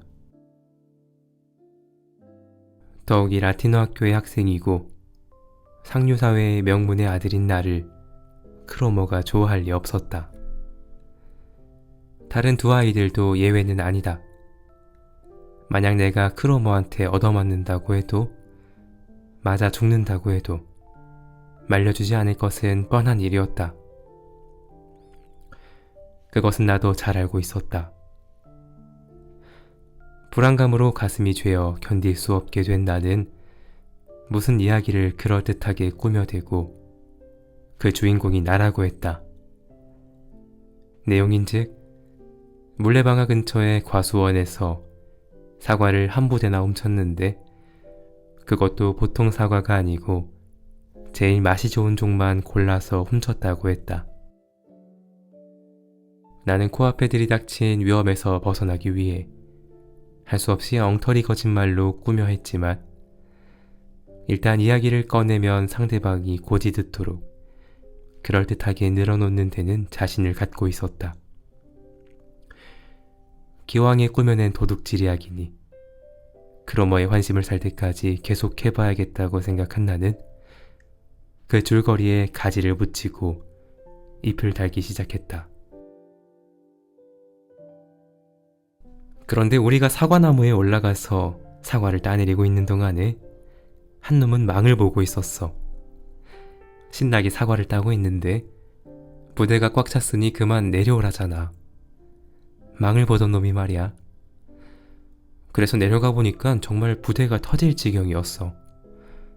무거워서 끌고 가지도 못하겠던걸. 할 수 없이 절반가량 덜어놓고 반부대만 가지고 갔지만 나머지 걸 생각하니 아까워서 배길 수가 있어야지. 30분쯤 지나서 또 습격했지 뭐야. 그때는 사과를 더 따진 않고 남겨두었던 것만 가지고 왔어. 이야기를 마쳤을 때 나는 곧 박수 소리가 날 줄 알았다. 거짓말을 꾸며내다 보니 나중에는 너무 열이 올라서 그 이야기에 나 자신이 취해 있었기 때문이다. 그러나 아무리 기다려도 박수 소리는 나지 않았다. 그거 정말이야? 한참 만에 프란츠 크로머는 일부러 눈을 가늘게 뜨고 내 눈을 찌르듯이 들여다보면서 위협하는 투로 물었다. 정말이고 말고? 틀림없이 정말이라 이거지. 틀림없이 정말이야. 나는 시치미를 떼고 대답했지만 속으로는 불안해서 숨이 막힐 것 같았다. 틀림없이 정말이라고 맹세할 수 있니? 가슴이 덜컥 내려앉는 것 같았으나 크로머의 말이 떨어지기가 바쁘게 그렇다고 대답했다. 그럼 하느님과 영원한 행복에 맹세를 걸고 다시 말해봐. 하느님과 영원한 행복에 맹세를 걸고. 나는 앵무새처럼 따라 말했다. 됐어. 크로머는 만족한 듯이 이렇게 말하고는 나를 쏘아보더니 얼굴을 저쪽으로 돌렸다. 휴, 이젠 살았구나. 나는 비로소 안도의 한숨을 내쉬었다. 그러나 숨소리가 상대방의 귀에 들리지 않도록 주의한 것은 물론이다. 그만 가자. 크로머가 몸을 일으켰을 때 나는 정말 기뻤다. 다리 위에 올라가자 나는 그의 눈치를 슬금슬금 살피다가 이젠 집에 가야겠다고 말했다. 그렇게 서두를 건 없어. 어차피 같은 방향으로 가는데. 크로머는 피식 웃으면서 말했다. 그리고는 앞장을 서서 건들건들 걸어갔다.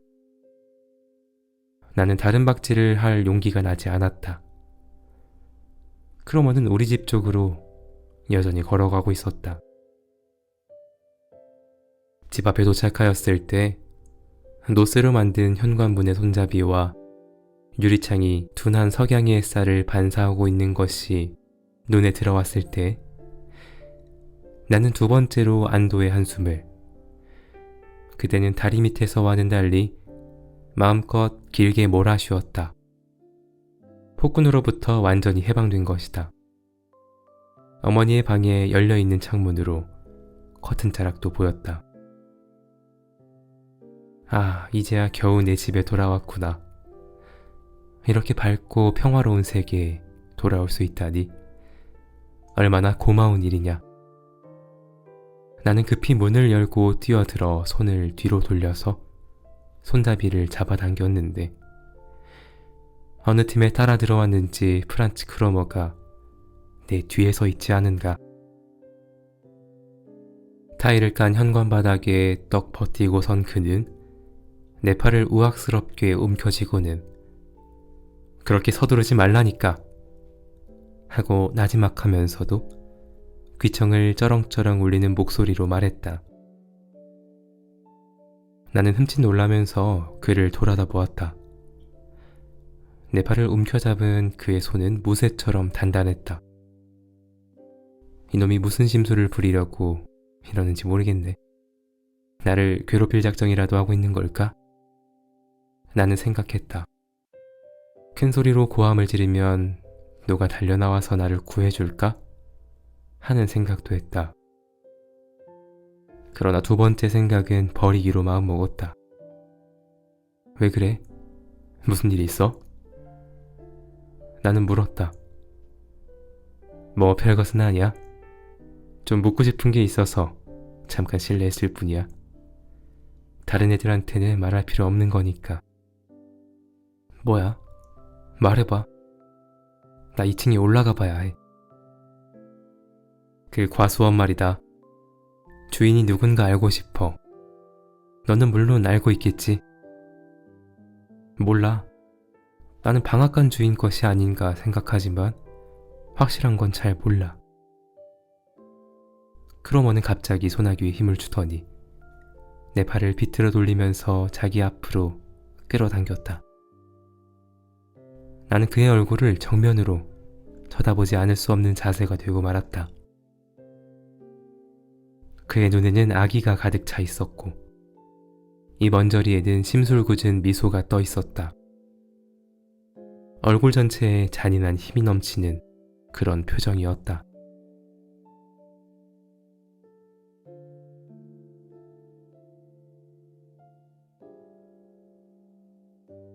과수원의 주인이 누군지 정말 모른다면 내가 가르쳐주지. 그 주인은 벌써부터 사과 도둑놈 때문에 골머리를 앓고 있었거든. 어떤 놈이 훔쳐가는지 가르쳐주면 이마르크를 준다고 했단 말이야. 그 도둑 대장이 꼬리가 이렇게 밟히고 말았으니 안 됐군. 이마르크라. 아니야 난. 뭐가 아니야? 한 놈은 망을 보고 몇 놈은 나무에 기어 올라가서 땄다고 아주 재미있고도 자세하게 내 입으로 말하지 않았어? 아니 하지만 프란츠, 설마 내가 한 말을 퍼뜨리지는 않겠지? 이렇게 말은 했으나 그의 명예심에 호소해봤자 아무 소용도 없다는 것을 나는 직감적으로 느꼈다. 그는 내가 살고 있는 세계와는 아주 다른 또 하나의 세계에 속해 있는 인간이다. 그런 인간에게는 배신 행위쯤은 죄도 아무것도 아닌 것이다. 나는 그것을 분명하게 의식했다. 그런 면에 있어서는 그 다른 세계의 사람들은 우리와 판이하게 다른 것이었다. 퍼뜨리지 말라고? 그런 멍청이 같은 소리를. 이거 봐. 이마르크 은화가 작은 돈인 줄 아니? 난 가난뱅이야. 우리 집엔 너희 아버지처럼 돈 많은 사람이 없다는 걸 모르진 않을 테지. 폐품 더미를 뒤적여서 이마르크를 만들자면 몇 년이 걸릴지 몇십 년이 걸릴지도 모르는데 입술만 두어 번 움직이면 되는 일을 포기하다니. 돈 많은 놈은 가난뱅이의 속을 몰라준다더라만. 이마르크라. 어쩌면 더 생길지도 모르겠군. 도둑놈을 모조리 잡아준 셈이니까 말이야. 그러고는 내 팔을 놓았다. 현관 안에는 이미 평화나 안전이 없었다. 크로머의 독설이 삼켜버린 것이다. 내 주위에서 밝은 세계는 무너지기 시작했다. 프란츠 크로머는 나를 틀림없이 밀고 할 것이다. 나는 죄인이 되고 말았다. 우리 아버지에게도 일러바칠지 모른다. 잘못하면 경찰관에게 붙잡혀갈지도 모를 일이었다. 불안과 공포가 한꺼번에 나를 덮쳤다. 모든 위험과 혐오가 나를 응징하기 위해 동원되었다. 훔치지 않았다는 말은 용인될 여지가 없는 것이었다. 하나님과 영원한 행복에 맹세까지 하지 않았는가. 눈물이 나왔다. 이 위기를 모면하려면 크로머를 매수하는 수밖에 없다고 나는 생각했다. 호주머니란 호주머니에는 모두 손을 넣어보았다. 사과 한 개, 나이프 하나 나오지 않았다. 아무것도 없다. 아, 시계가 있었지. 케이스는 은이지만 바늘은 움직이지 않는다.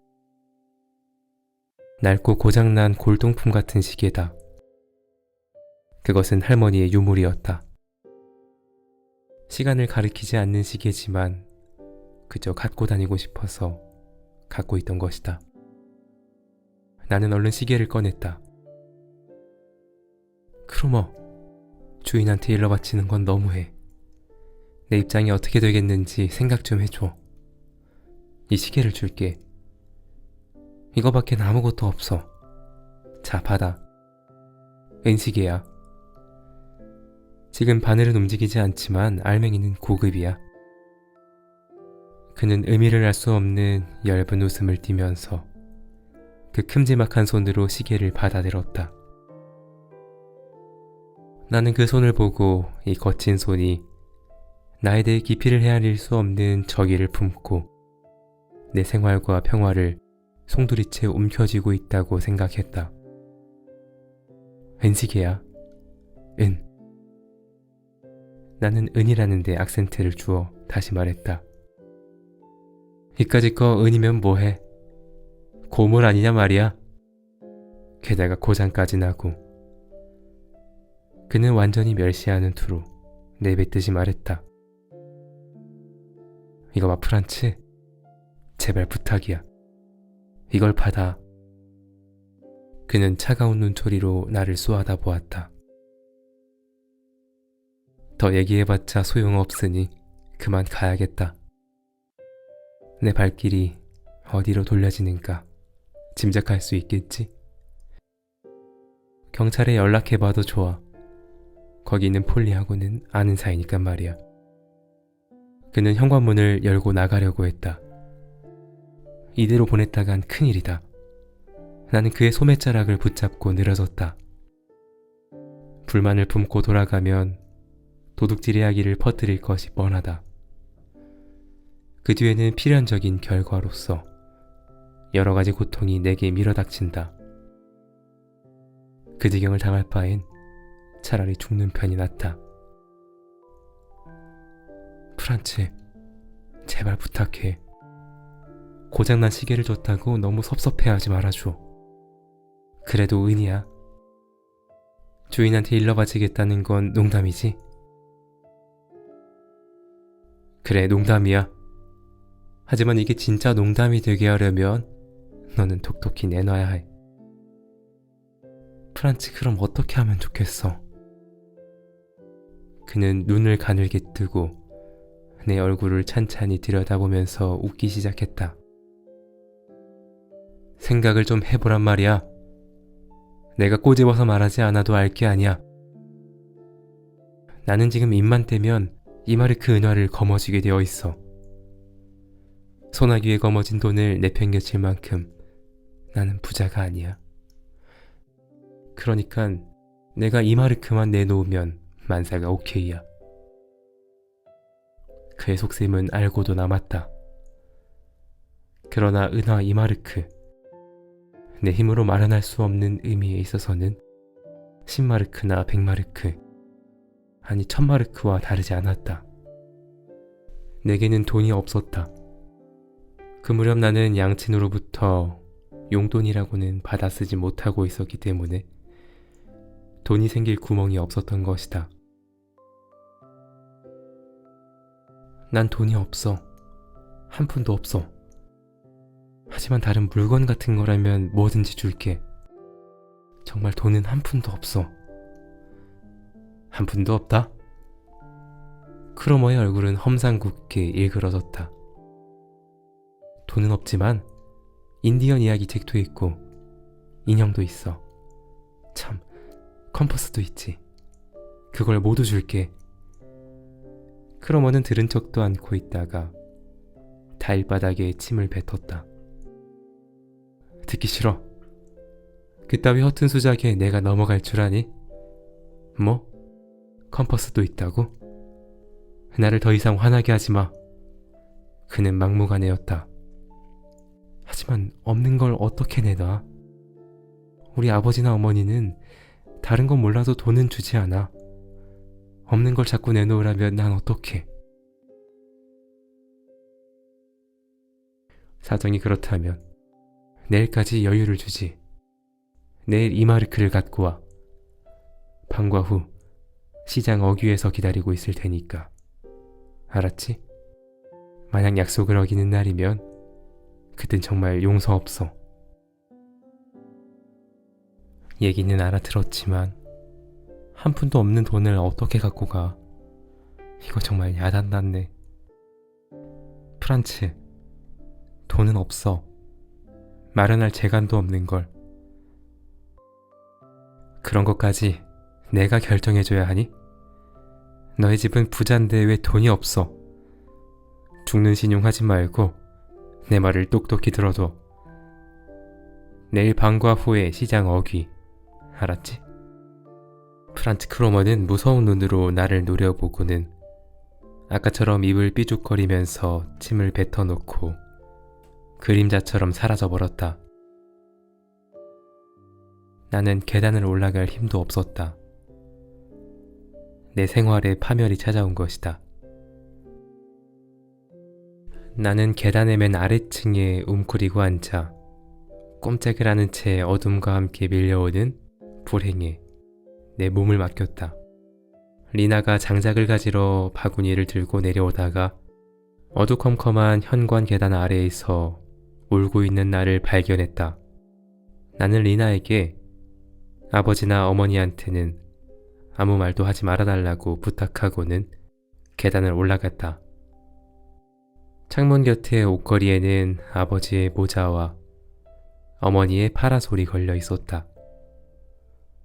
나는 거기에서 가정과 양친의 한없는 애정과 그리움을 느꼈다.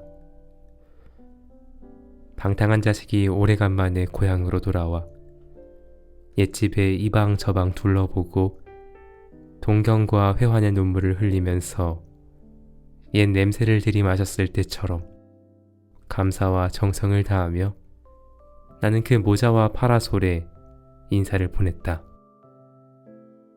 그러나 그러한 것들은 이미 내 것이 아니었다. 아버지와 어머니가 살고 있는 밝은 세계, 평화롭고 질서가 잡혀있는 제1의 세계의 것이었다.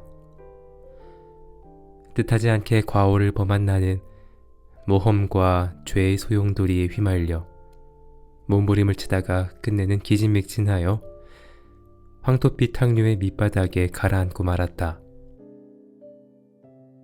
내가 다시 떠오르기를 기다리는 것은 적의 위협과 불안, 위험과 치욕일 뿐이었다.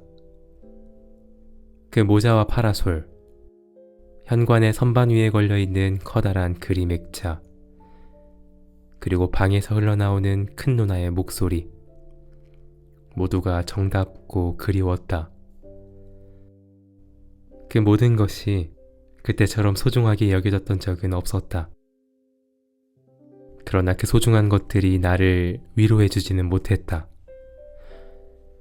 소중하긴 하지만 이미 보물은 아니었다. 그리고 내 것이 아니었다. 그 모두가 내게 비난의 화살을 퍼붓고 있었다. 나는 밝고 조용한 그 세계, 깨끗한 그 세계에 뛰어들 만한 용기가 없었다. 내 발에는 털어버릴 수 없는 때가 묻어 있었다.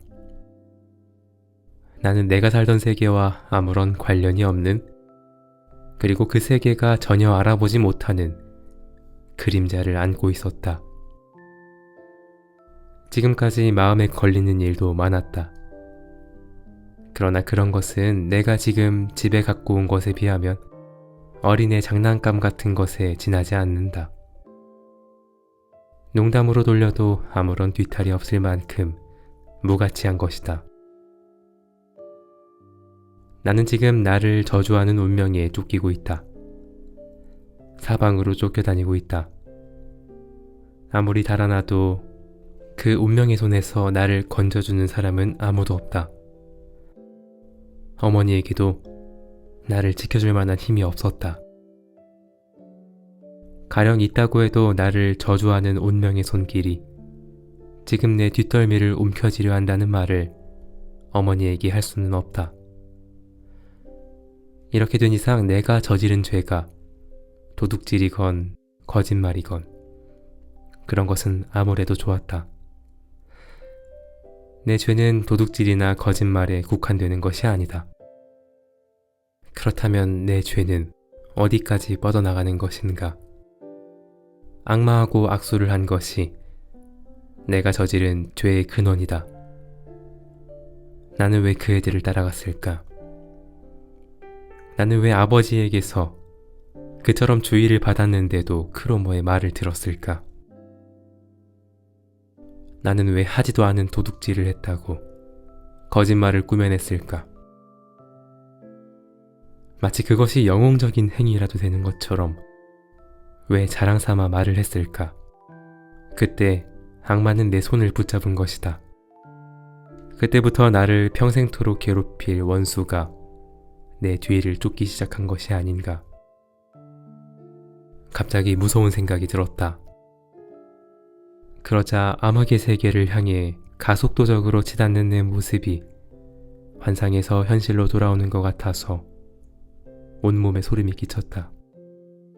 조금 전에 경험한 과오가 새로운 과오를 연달아 일으킬 것이 틀림없다는 것과 시치미를 떼고 누나들 앞에 모습을 나타내거나 양친에게 인사를 해도 내가 저지른 죄는 도저히 감춰질 수가 없다는 것, 그리고 가족들한테 숨기고 있는 비밀과 나를 저주하는 운명이 내 몸에 들러붙어 떨어지지 않는다는 것을 나는 뚜렷하게 의식하고 있었다. 아버지의 모자를 바라보고 있는 동안 순간적이기는 했지만 신뢰와 희망이 내 가슴 속에서 고개를 들었다. 모든 것을 아버지 앞에 털어놓고 심판을 받자. 그리고 아버지가 내리는 판결에 복종하고 내 몸에 떨어지는 죄의 대가를 사양하지 말자. 아버지. 아버지는 내게 벌을 내릴 사람이 아니다. 아버지 앞에 무릎을 꿇고 용서를 빌어보자. 지금까지 몇 번인지도 모르게 해온 참회를 한 번만 참고 하면 된다. 진심으로 참회하면 아버지도 내 마음을 알아주겠지. 아버지 앞에 무릎을 꿇는 것은 괴로운 일이지만 한순간이다. 잠깐만 참으면 된다. 이건 얼마나 달콤한 반향을 갖고 있는 생각인가. 아버지의 동정을 사서 용서를 받는 방법치고는 얼마나 아름다운 유혹인가. 그러나 그것도 순간적인 생각에 불과했다. 내게는 그럴 만한 재주가 없고 용기도 없다는 것을 나는 의식했다. 설령 그런 재주를 부린다고 해도 실패로 돌아갈 것은 뻔한 일이다. 아무도 모르는 비밀을 갖고 있는 나는 내가 저지른 죄의 대가는 나의 힘으로 처리하지 않으면 안 된다고 생각했다. 사실 그러는 수밖에는 달리 방법이 없는 것이다. 나는 지금 내 인생의 갈림길에 서 있다. 그리고 이것을 전환점으로 하여 아마 영원히 악의 세계에서 살지 않으면 안 되게 될지도 모른다. 악인들과 함께 어울려 내 비밀을 털어놓고 그들의 명령에 무조건 복종하는 생활을 하지 않으면 안 되리라. 그러면 결국은 나도 악인이 되고 만다. 나는 어른 티를 내고 어리석게도 영웅행세를 했다. 그 응보가 지금 눈앞에 닥쳐온 것이다.